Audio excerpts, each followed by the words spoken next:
저는 레짓의 누리코고요. 저는 레짓의 레디입니다. 전 세계에 있는 슈프림 브랜드에 대한 얘기를 해볼까 해요. 전 세계에 있는 슈프림 브랜드. 네. 이게 약간 좀 말부터 요상하지 않나요? 우리가 그렇죠. 보통 알고 있는 슈프림은 슈프림 뉴욕이라고 하는 네. 뉴욕을 기반으로 한 브랜드인데, 첫 번째는 스페인에 슈프림 오프라인 샵이 생겼어요. 그래서 사람들이 갑자기 난리가 났죠. 갑자기 뭐 스페인에? 근데 가보니까 우리가 아는 슈프림이 아니었던 거예요. 박스 로고가 이만해요. 네. 부티크 샵처럼 이렇게 통유리에 막 맞아요. 바닥 대리석 이렇게 내려갔죠. 아, 드웨인 웨이드가 그걸 입었어? 유럽 여행을 갔다가 이제 공항 패션이라 그러죠. 공항에서 이렇게 걸어 나온 거 파파라치 사실 찍었는데 박스 로고가 이만한. 요거를 입고 찍혀갖고 아주 개망신을 당했었던. 근데 그게 이제 스페인 샵에서 샀다. 그렇게 됐었던 일이 있었습니다. 그리고 한국에도 슈프림 매장이 있습니다. 간판에 박스 로고가 있어요. 일단 액세서리가 조금 다른 게 있어요. 손톱깎이 세트. 거기에 이제 이렇게 손톱깎이 세트가 있고 거기 슈프림 저 좀 필요한데 하나 사고 싶네요. 손톱깎이 세트. 네, 그거 꼭 필요하거든요. 그것도 있고 슈프림 목베개. 여행용 좀 특화돼 있는 약간 그런가 봐요. 약간 다른 슈프림도 틈새 시장을 공략한 게 아닌가. 의류는 이제 너무 많으니까 요 샵이 그렇게 써놨었어요. 슈프림은 최고라는 뜻의 명사로서 누구나 사용할 수 있다. 그래서 나는 사용했다. 그렇죠.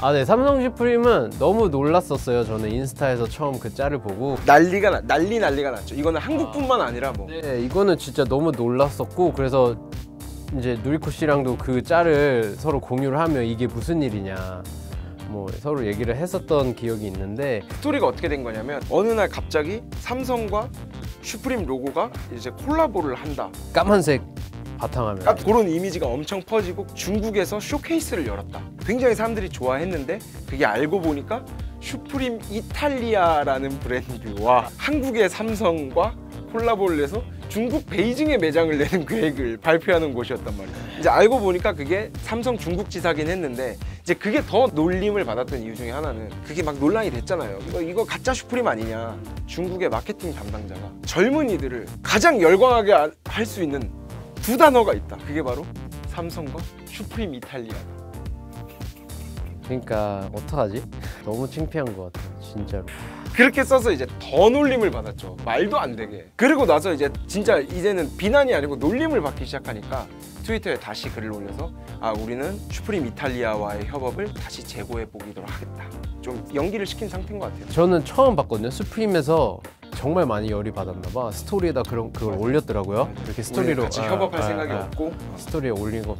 저는 그거를 보고 이제 우리나라에 더 이상 슈프림은 없겠다, 들어올 일은 아예 없을 거다라는 생각과 동시에 삼성에 대한 실망감을 감추지 못했어요. 그래도 우리나라 내노라 하는 대기업인데 오리지널이 아닌 회사와 협업을 한다는 기사가 딱 뜬 걸 보고, 아니 왜? 사람들이 그럼 그렇게 알 거 아니에요. 이제 외국 팬들도 있잖아요. 그러면 슈프림이란 노래 있잖아요. 그걸 들었을 때 사람들은 슈프림 이탈리아구나 이 생각을 한다니까. 법리적으로 따져보자고. 슈프림 이탈리아 같은 경우 분명히 중국과 뭐 이탈리아를 포함한 여러 나라의 판권을 가지고 있는 기업이에요. 슈프림 이탈리아는. 네.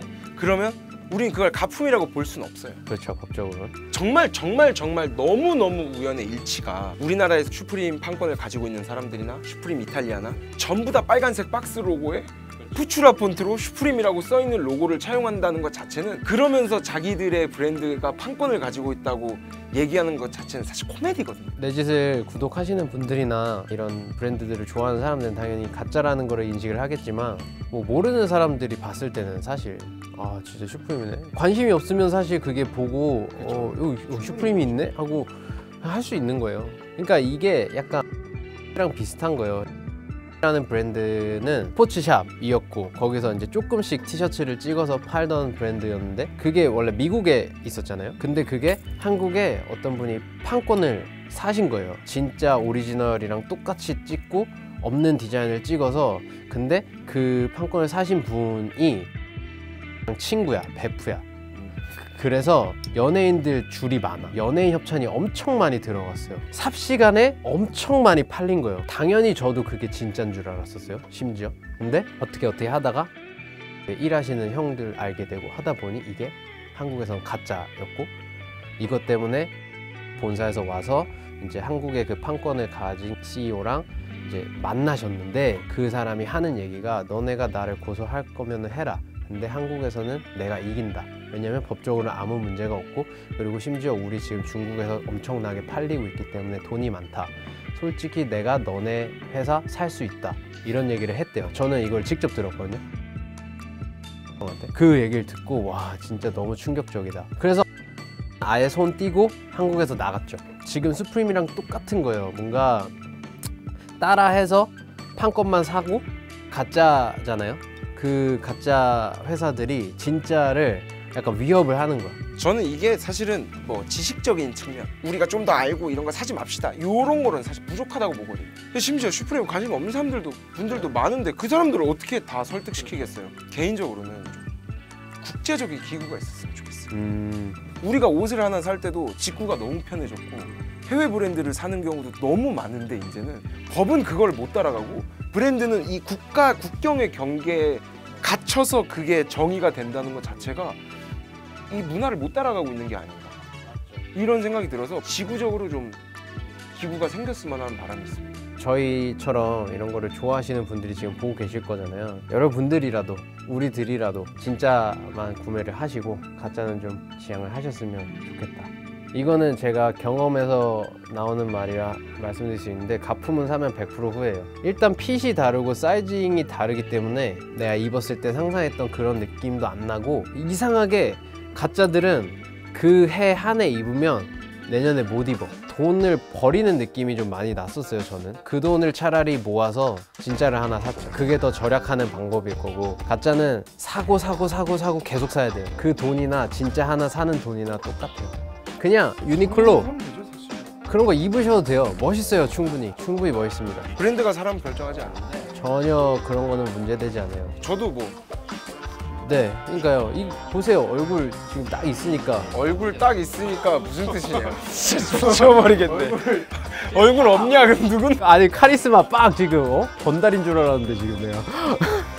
약간 그 일본 그 슬램덩크나 이런 만화에 나오는 나쁜 짓 많이 하는 형들 있잖아요. 막 마가야로 자기소개 좀 마가야로 이런 대사하는 그 인물, 이런 캐릭터가 있을 것 같아. 머리는 초밥.